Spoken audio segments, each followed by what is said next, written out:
Graça e paz, meu querido ouvinte, meu amigo, meu irmão. É um privilégio estar aqui mais uma vez, podendo repartir com meu querido uma porção da palavra do Senhor.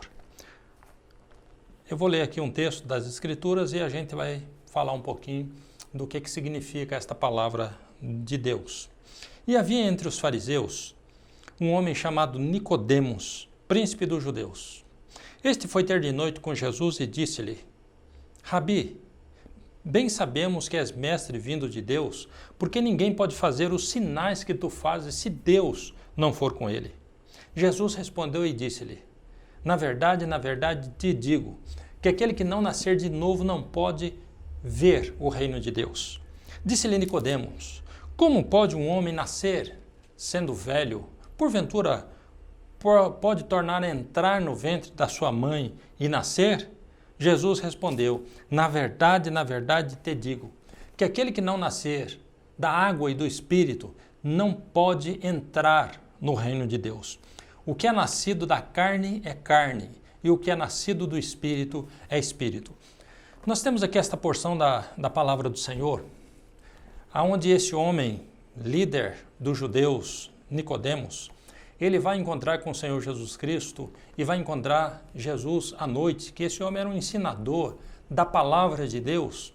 Mas quando o Senhor Jesus Cristo apareceu pelas praias da Galileia, pelas aldeias, pregando uma palavra e uma palavra de poder, uma palavra que os demônios se sujeitavam, uma palavra que curava doentes, uma palavra que mudava e transformava vidas, Nicodemos ficou curioso e ele disse: eu preciso falar com esse homem, eu preciso conhecer Jesus. Ele então vai ao Senhor Jesus Cristo encontrá-lo à noite, porque certamente ele não queria ser visto com o Senhor Jesus Cristo inquirindo, perguntando, fazendo questionamento a esse mestre, a esse Jesus Cristo. E ele chega diante do Senhor Jesus Cristo, reconhecendo Jesus Cristo, obviamente, como mestre, porque ele chega ali fazendo as honrarias dignas de um rei ou de quando se está diante de um mestre. Então ele chega ali já dizendo ao Senhor Jesus Cristo: olha, bem sabemos que és mestre vindo da parte de Deus, porque ninguém pode fazer esses sinais que tu fazes se Deus não for com ele. Nicodemos, ele reconhece claramente que aqueles sinais, aquelas operações e aquela palavra que Jesus Cristo proferia diante daquelas pessoas e os sinais que Jesus Cristo fazia, isso não podia ser de homem, isso tinha uma origem, e a origem era Deus. O Senhor Jesus Cristo, ouvindo isso, olha certamente para o coração de Nicodemos, para a mente de Nicodemos, porque o Senhor Jesus Cristo, ele é onisciente, onipresente, onipotente.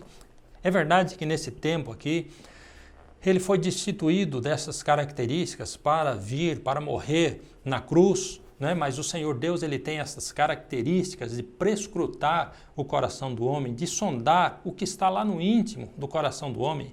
Ele sabe realmente quando houve uma conversão real, quando é simplesmente uma tentativa de obter benefícios próprios, que hoje nós estamos vivendo um tempo onde muitas pessoas têm ido a Deus, têm ido a Jesus Cristo buscar benézias, buscar benefícios para esta vida, para esse mundo, desconhecendo que a riqueza maior que foi estabelecido nas Escrituras é a pessoa do Senhor Jesus Cristo e a obra da cruz, que é a nossa salvação.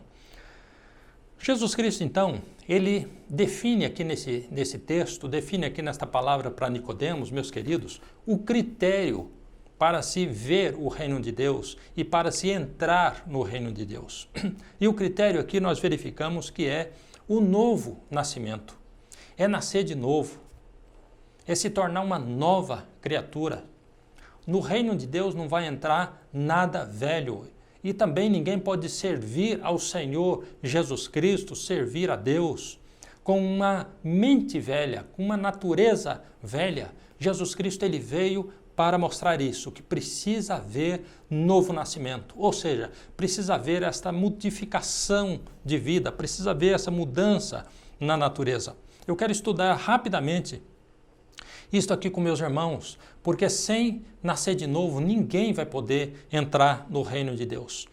O Senhor Jesus Cristo, quando ele escreve aqui esse texto, ele profere esta palavra que é narrada por João, aqui no capítulo 12, No versículo 31, 32 e 33, diz o seguinte, esta palavra do Senhor: agora é o juízo deste mundo, agora será expulso o príncipe deste mundo. E eu, quando for levantado da terra, todos atrairei a mim. E dizia isto, significando de que gênero de morte havia de morrer. O Senhor Jesus Cristo, quando ele vai ser crucificado, ele mostra o que vai ser realizado ali naquela cruz. Ele diz, quando eu for levantado da terra, quando eu for, obviamente, crucificado naquela cruz, ele está dizendo, todos atrairei a mim. Algumas pessoas podem até dizer, esse texto aí está escrito para fazer menção do arrebatamento da igreja. Eu, quando for levantado da terra, todos atrairei a mim. Não, Senhor. O verso 33 aqui dessa palavra, define esta palavra dizendo o seguinte, e dizia isto significando de que gênero de morte havia de morrer. Então o Senhor Jesus Cristo estava fazendo menção da sua crucificação. Eu, quando for levantado da terra, todos atrairei a mim. E nós devemos lembrar que quando o Senhor Jesus Cristo estava ali naquela cruz, crucificado, que aqueles soldados molharam uma esponja na ponta de uma vara e chegaram para que Jesus Cristo bebesse aquele líquido, não é? E era uma espécie de um psicotrópico. As pessoas crucificadas bebiam aquele fel com vinagre e as pessoas ficavam num estado meio dopado e não sentia tanta dor, né? E quando chegaram aquele líquido na boca do Senhor Jesus Cristo para que ele bebesse aquilo, ele não aceitou, ele não bebeu aquele líquido e ele proferiu uma palavra dizendo, está consumado. Ou seja, o Senhor Jesus Cristo, naquela cruz, crucificado, ali ele ainda estava fazendo uma obra, ele ainda estava trabalhando, ele ainda estava realizando uma atividade. Qual que era esta atividade? Qual que era esta obra? Era esta obra de atração. Eu, quando for levantado da terra, todos atrairei a mim. Meus queridos, esta palavra todos, obviamente todos, significa a totalidade de todos esses seres humanos que nasceram e já morreram e dos que ainda irão nascer.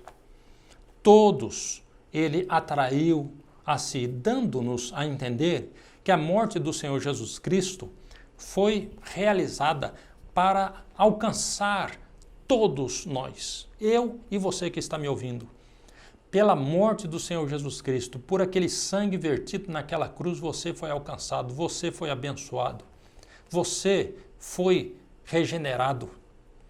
Mas você pode dizer, mas eu não estou sentindo isso. O meu filho está andando por esse caminho, a minha mulher está indo por esse outro caminho, meus amigos estão aí vivendo nessa vida dissoluta, nessa vida que não é uma vida que glorifica a Deus. Como que está escrito na Bíblia que todos foram alcançados por esta obra da cruz? É porque só tomam posse desta obra aqueles que creem na palavra do Senhor. Por isso que a Bíblia, a palavra de Deus, ela é enfática em chamar a atenção para esse fato de que nós precisamos crer no Senhor Jesus Cristo. Ele disse, quem crê será salvo, mas quem não crê já está condenado. Não é que vai ser condenado. Quem não crê já está condenado, porque é um processo, todos estão debaixo de maldição, todos estão condenados, toda a humanidade está fadada a ir para o inferno, toda a humanidade está distanciada do Senhor Deus. Como que se livra, como que se liberta desse destino cruel? Ora, se liberta crendo nesta obra que foi realizada ali na cruz há 2000 anos atrás. Isto é o Evangelho.